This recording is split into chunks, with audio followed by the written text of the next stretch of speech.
نحمده ونصلي على رسوله الكريم اما بعد فاعوذ بالله من الشيطان الرجيم بسم الله الرحمن الرحيم رب اشرح لي صدري ويسر لي امري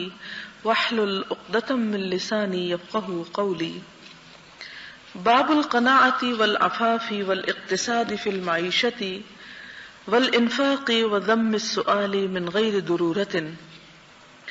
قناعت اور سوال سے بچنے اور معیشت میں میانہ روی اختیار کرنے اور بلا ضرورت سوال کرنے کی مذمت کا بیان. قال اللہ تعالی وما من دابۃ فی الارض الا علی اللہ رزقها وقال تعالی للفقراء الذین احصروا فی سبیل اللہ لا يستطيعون ضربا في الارض يحسبهم الجاهل اغنياء من التعفف تعرفهم بسيماهم لا يسألون الناس الحافا. وقال تعالى والذين اذا انفقوا لم يسرفوا ولم يقتروا وكان بين ذلك قواما. وقال تعالى وما خلقت الجن والانس الا ليعبدون ما اريد منهم من رزق وما اريد ان يطعمون. واما الاحاديث فتقدم معظمها في البابين السابقين ومما لم يتقدم. ارشاد خداوندی ہے اور زمین پر چلنے پھرنے والا نہیں مگر اس کا رزق خدا کے ذمہ ہے. نیز فرمایا اور ہاں تم جو کچھ خرچ کرو گے تو ان حاجت مندوں کے لیے جو خدا کی راہ میں رکے بیٹھے ہیں اور ملک میں کسی طرف جانے کی طاقت نہیں رکھتے اور مانگنے سے آر رکھتے ہیں، یہاں تک کہ نہ مانگنے کی وجہ سے ناواقف شخص ان کو غنی خیال کرتا ہے اور تم قیافے سے ان کو صاف پہچان لو کہ حاجت مند ہیں اور شرم کے سبب لوگوں سے منہ موڑ کر اور لپٹ کر نہیں مانگ سکتے. نیز فرمایا اور وہ کہ جب خرچ کرتے ہیں تو نہ بے جا اڑاتے ہیں اور نہ تنگی کو کام میں لاتے ہیں بلکہ اعتدال کے ساتھ ضرورت سے زیادہ نہ کم.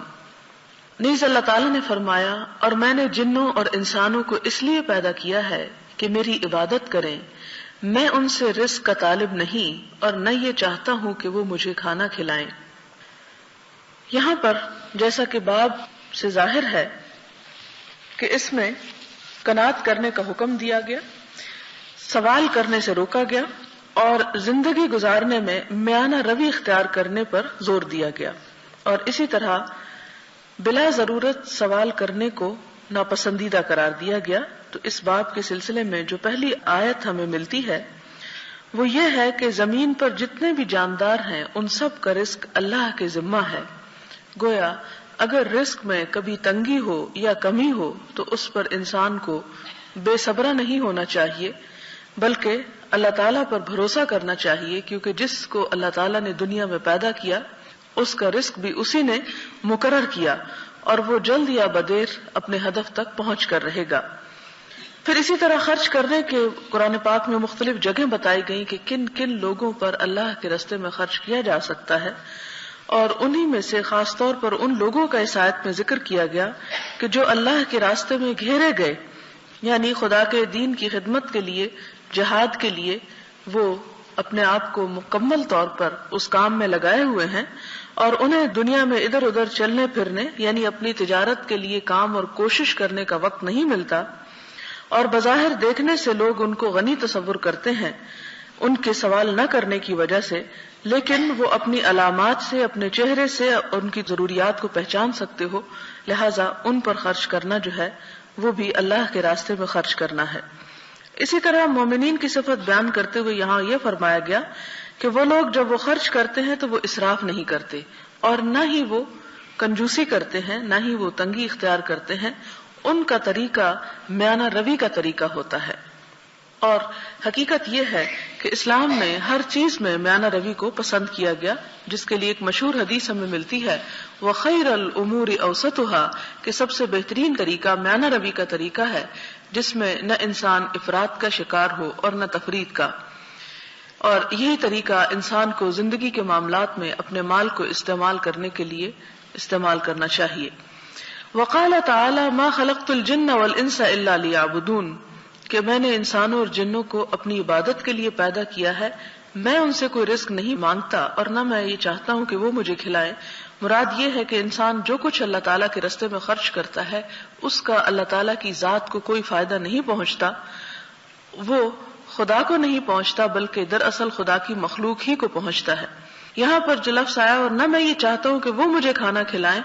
تو اصل بات یہ ہے کہ قرآن پاک میں بار بار مسکینوں اور ضرورت مندوں کو کھانا کھلانے کی جو تلقین کی گئی، فرمایا کہ جو کچھ تم انہیں کھلاتے ہو میری خاطر، تو وہ دراصل مجھے نہیں پہنچتا، ان کو پہنچتا ہے اور اس کا ثواب تمہیں پہنچتا ہے۔ مجھے تو صرف تمہاری اطاعت چاہیے اور تمہارا حکم ماننے کا جذبہ چاہیے۔ اس سلسلے میں جو احادیث بیان کی گئی وہ ہیں عن ابی ہریرہ رضی اللہ عنہ عن النبی صلی اللہ علیہ وسلم قال لیس الغنى عن کثرة العرض ولكن الغنى غنى النفس متفق علیہ۔ حضرت ابو ہریرہ نبی صلی اللہ علیہ وسلم سے بیان فرماتے ہیں کہ آپ نے فرمایا غنا مال و اسباب کے زیادہ ہونے کا نام نہیں، غنا تو نفس کے استغنا کا نام ہے۔ غنا کا مطلب یہ کہ دولت مندی، تونگری جس کو کہا جاتا ہے، وہ مال کے زیادہ ہونے سے انسان کے اندر نہیں آتی، وہ اس وقت آتی ہے جب انسان کا دل جو ہے وہ سیر ہوتا ہے اور اس کے اندر غنا ہوتی ہے اور اس کے اندر بے نیازی ہوتی ہے۔ اگر انسان کے اندر حرص اور لالچ کے جذبات موجود ہوں تو بے شمار ہونے کے باوجود بھی انسان بھوکا ہی رہتا ہے۔ وعن عبد الله بن عمر رضی اللہ عنہما ان رسول اللہ صلی اللہ علیہ وسلم قال قد افلح من اسلم ورزق کفافا وقنعه اللہ بما آتاہ، رواہ مسلم۔ حضرت عبداللہ بن عمر بیان فرماتے ہیں کہ رسول اللہ صلی اللہ علیہ وسلم نے فرمایا وہ آدمی کامیاب ہے جو اسلام لایا، بقدر ضرورت رزق دیا گیا اور اللہ نے جو کچھ اس کو دیا اس پر اس کو قناعت کی توفیق بخشی۔ یعنی انسان کو دی جانے والی نعمتوں میں سے بہترین نعمت یہ ہے کہ انسان کو اللہ تعالیٰ اسلام کی دولت سے سرفراز کرے، اس کو ہدایت دے، اس کو اپنے راستے پہ چلنے کی توفیق دے۔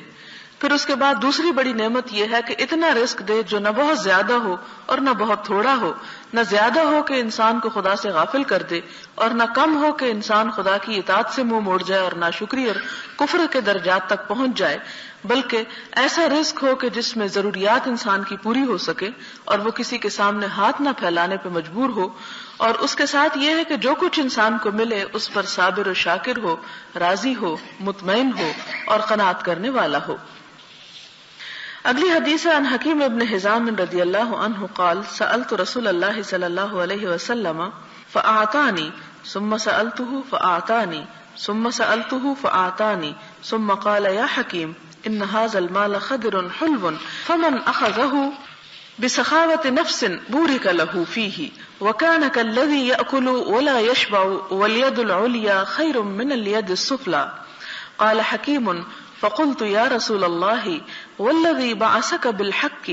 لا أرزع أحدا بعدك شيئا حتى أفارق الدنيا، فكان أبو بكر رضي الله عنه يدعو حكيما ليعطيه العطاء فيأبى أن يقبل منه شيئا، ثم إن عمر رضي الله عنه دعاه ليعطيه فأبى أن يقبله، فقال يا معشر المسلمين أشهدكم على حكيم أني أعرض عليه حقه الذي قسمه الله له في هذا الفيء فيأبى أن يأخذه، فلم يرزق حكيم أحدا من الناس بعد النبي صلى الله عليه وسلم حتى توفي، متفق عليه۔ حضرت حکیم بن حزام بیان کرتے ہیں کہ میں نے رسول اللہ صلی اللہ علیہ وسلم سے سوال کیا، آپ نے مجھے دیا، پھر میں نے سوال کیا، آپ نے مجھے پھر دیا، پھر میں نے سوال کیا، آپ نے مجھے دیا، پھر فرمایا اے حکیم بے شک یہ مال سرسبز اور شیریں ہے،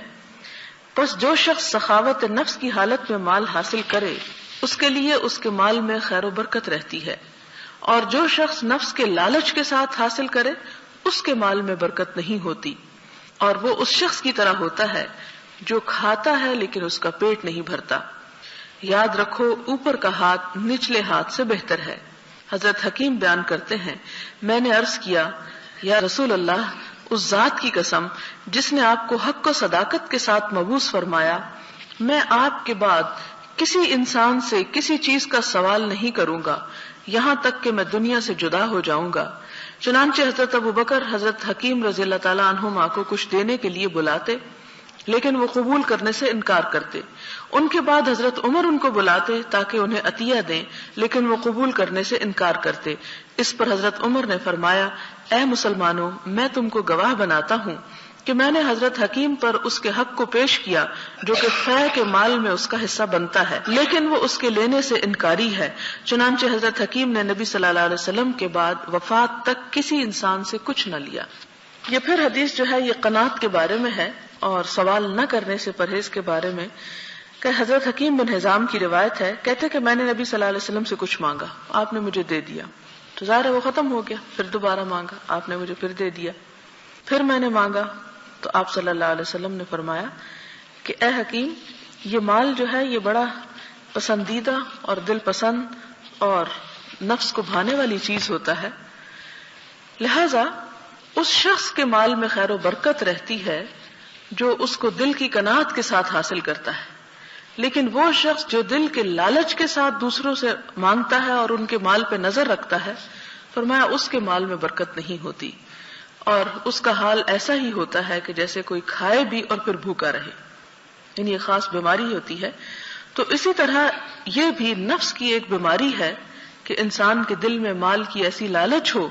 کہ وہ صرف اپنی حرص کو پورا کرنے کے لیے ہاتھ پھیلاتا رہے. اور اس کے بارے میں تو حضور صلی اللہ علیہ وسلم نے فرمایا کہ ابن آدم کو اگر سونے کی 2 وادیاں دے دی جائیں، 2 پہاڑ دے دیے جائیں تو وہ تیسرے کا مطالبہ شروع کر دے. یعنی نفس کی حرص جب تک اسے ختم نہ کیا جائے، اسے کنٹرول نہ کیا جائے، اس وقت تک ختم ہو نہیں سکتی. لہذا انسان کے پاس جو کچھ ہو اسے اللہ تعالیٰ کی طرف سے ایک عطیہ سمجھتے ہوئے اور اس پر اطمینان رکھتے ہوئے اور اس پر قناعت رکھتے ہوئے اللہ ہی سے لو لگائے اور اسی کے آگے ہاتھ پھیلائے تو وہ اس کے لیے بابرکت ہو جائے گا. پھر فرمایا کہ اوپر کا ہاتھ نیچے کے ہاتھ سے بہتر، یعنی دینے والے ہاتھ جو ہے وہ لینے والے ہاتھ کی نسبت بہتر ہے. حضرت حکیم بیان کرتے ہیں کہ نبی صلی اللہ علیہ وسلم نے جب یہ فرمایا اور مجھے یہ نصیحت کی تو اس کے بعد تو میں نے قسم کھا لی کہ میں آج کے بعد کسی سے کچھ نہیں مانگوں گا اور اللہ تعالیٰ ہی میری ضروریات پوری کریں گے. اور کہتے ہیں کہ پھر یعنی حضور صلی اللہ علیہ وسلم کی وفات کے بعد حضرت ابو بکر کا دور آیا اور انہوں نے مجھے بلایا کہ وہ مجھے میرا حصہ دیں. اس زمانے میں جب مال غنیمت آتا تھا وہ جو بھی اس کے حصے دار ہوتے تھے ان پر تقسیم کیا جاتا، تو اسی حصے کو دینے کے لیے انہیں بلایا گیا، لیکن انہوں نے اس کا بھی یعنی اپنے حق کا بھی پھر انکار کر دیا. پھر اس کے بعد حضرت عمر کے دور میں انہیں بلایا گیا اور انہوں نے اس کو بھی لینے سے انکار کر دیا. تو اس پر انہوں نے کہا کہ میں لوگوں تمہیں گواہ بناتا ہوں کہ جو کچھ ان کا اس مال میں حصہ بنتا ہے میں ان کو دے رہا ہوں، لیکن یہ اس سے انکار کر رہے ہیں. اور ان کے انکار کی وجہ کیا تھی؟ وہ عہد جو انہوں نے حضور صلی اللہ علیہ وسلم سے کیا تھا جب انہوں نے بار بار مانگنے کے بعد آپ نے ان سے کہا کہ تم ہاتھ مت پھیلاؤ. حقیقت یہ ہے کہ اب آپ دیکھیں کہ شخص ایک ہی ہے لیکن اس کا طرز عمل بالکل مختلف ہو جاتا ہے. اس سے ہمیں ایک بات تو یہ پتہ چلتی ہے کہ صحابہ کرام رضی اللہ تعالیٰ عنہم جو تھے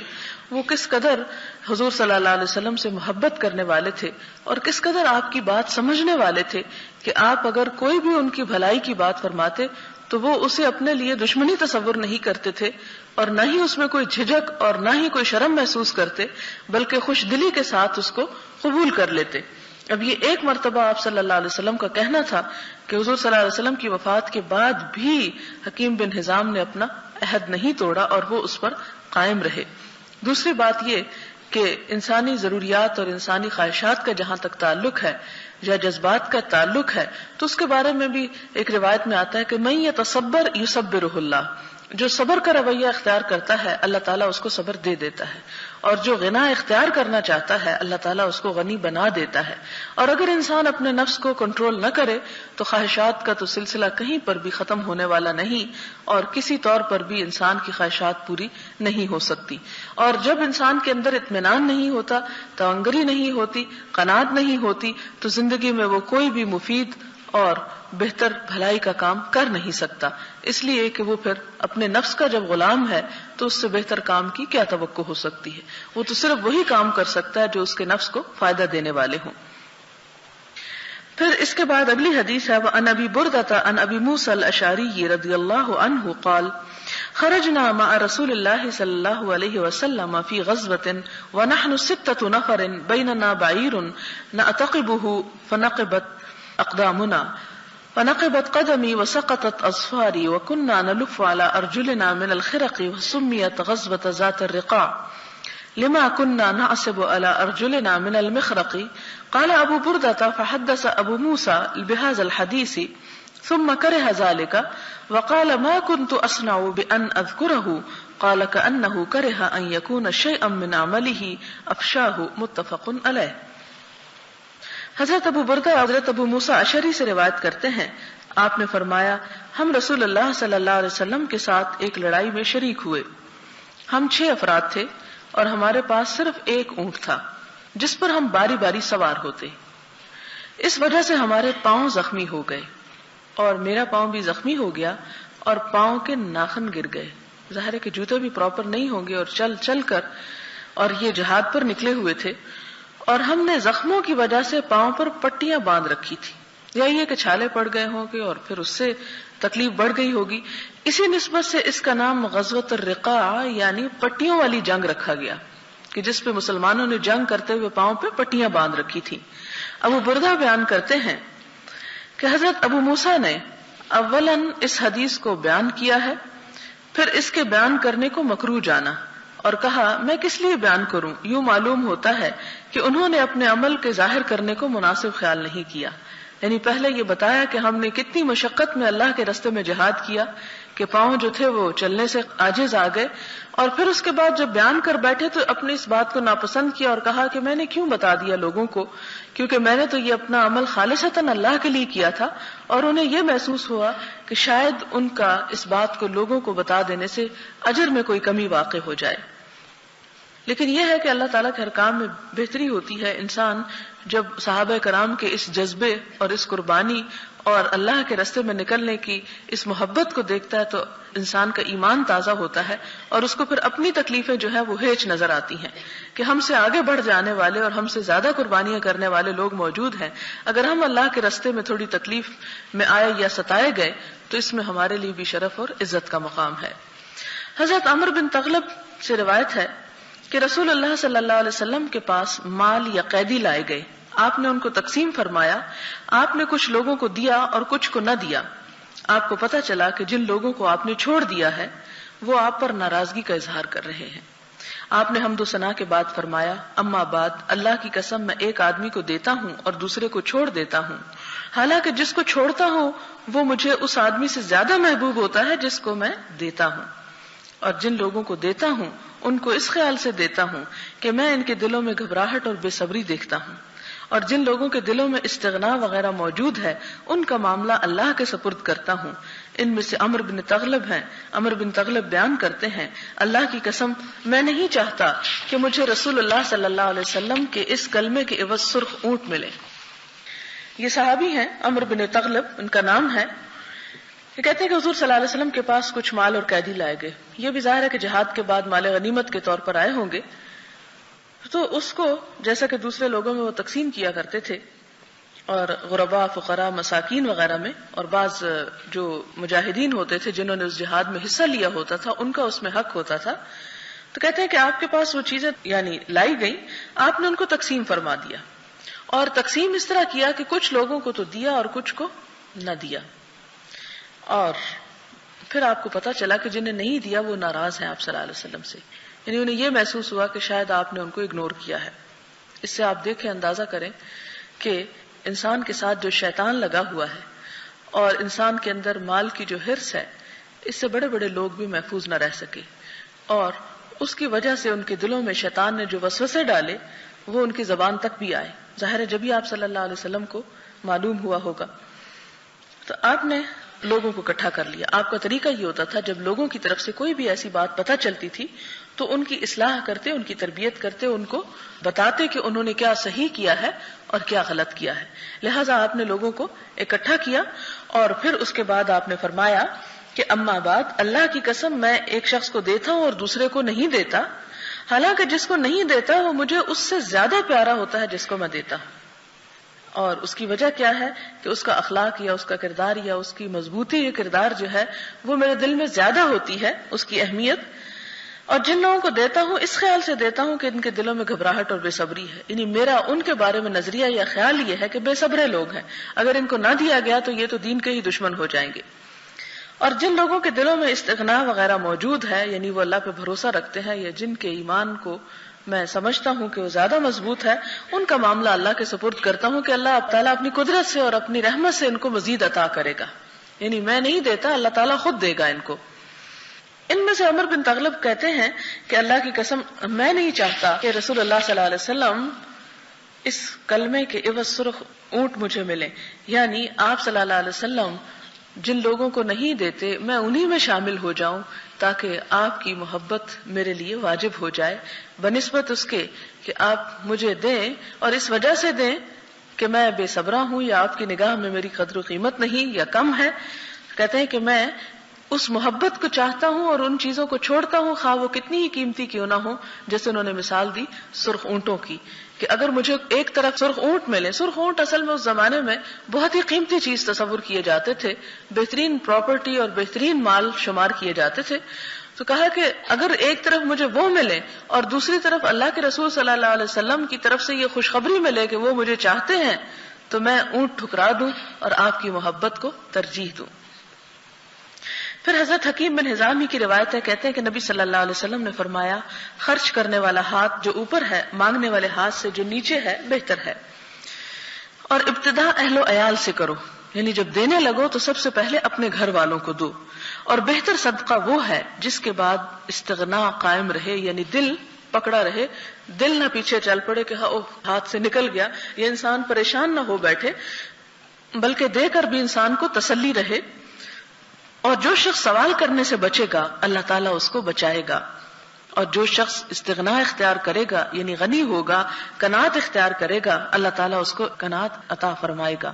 یعنی انسان جب اللہ کے راستے میں دے تو اتنا دے کہ جس کو دے کر پھر وہ اس پہ صابر بھی ہو. یہ نہ ہو کہ ایک دفعہ دے دے خوب اور پھر اس کے بعد پریشان اور پشیمان ہونا شروع کر دے، تو وہ پشیمانی انسان کے پھر اجر کو خراب کر دے گی. انسان دے، اپنے سوچ سے دے، سمجھ کر دے کہ وہ کتنا دے سکتا، اور دے کر بھی اس کا دل پیچھے بے قابو نہ ہو یا اس کے بعد وہ ملامت نہ کرنا شروع کر دے یا اپنے آپ کو کوسے نہ کہ میں نے کیوں دیا. کیونکہ ایک نیکی کرنے کے بعد اگر اپنی نیکی پر ہی انسان کو ملامت ہو جائے تو ایسی صورت میں وہ نیکی برباد ہو جاتی ہے. اور پھر آگے فرمایا کہ جو سوال سے بچنے کی کوشش کرے گا اللہ تعالیٰ اسے بچائے گا، یعنی اللہ تعالیٰ اس کی ضرورت خود پوری کر دے گا. جیسے کہ ایک حدیث اور میں بھی آتا ہے جس پر حضور صلی اللہ علیہ وسلم نے قسم کھا کے بیان فرمایا کہ جب کوئی شخص سوال کا دروازہ کھولتا ہے اللہ تعالیٰ اس پر فقر کا دروازہ کھول دیتے ہیں.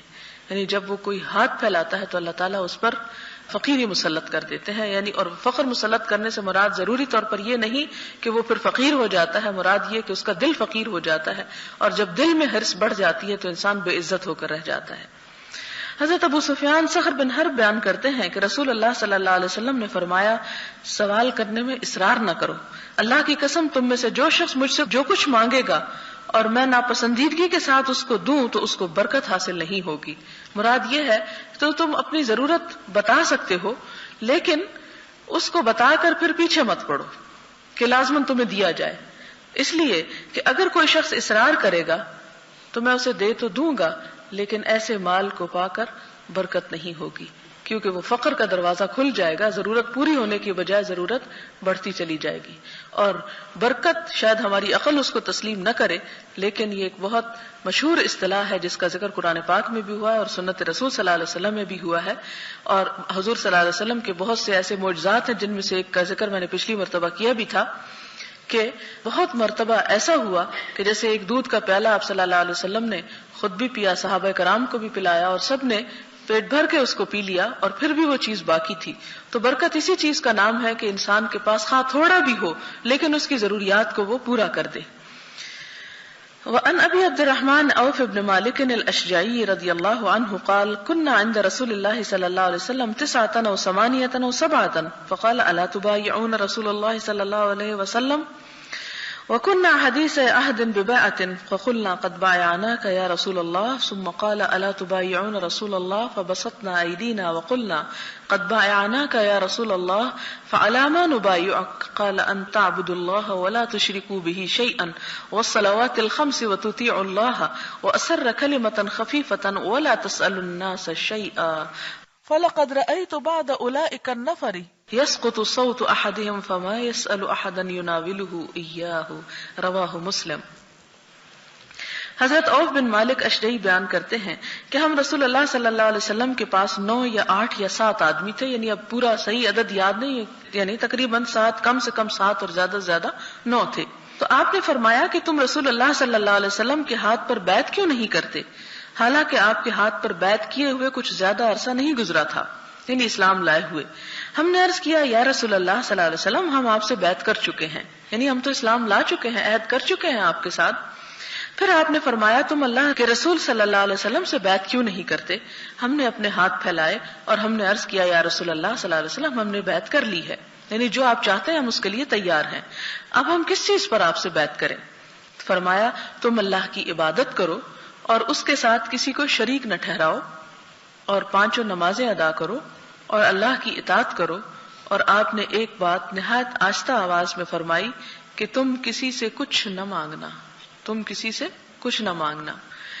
حضرت عوف بیان کرتے ہیں کہ میں نے ان لوگوں کو دیکھا، یعنی جن سے آپ نے یہ بات فرمائی تھی کہ اگر ان کی لاٹھی زمین پہ گر جاتی، یعنی خود اونٹ پر بیٹھے ہوتے، زمین پہ لاٹھی گر جاتی تو وہ کسی سے اس کو اٹھا کر دینے کا بھی سوال نہیں کرتے تھے۔ یعنی یہاں آپ اندازہ کریں کہ صحابہ کرام میں سے جس کو خاص طور پر جس بات سے منع کر دیا جاتا تھا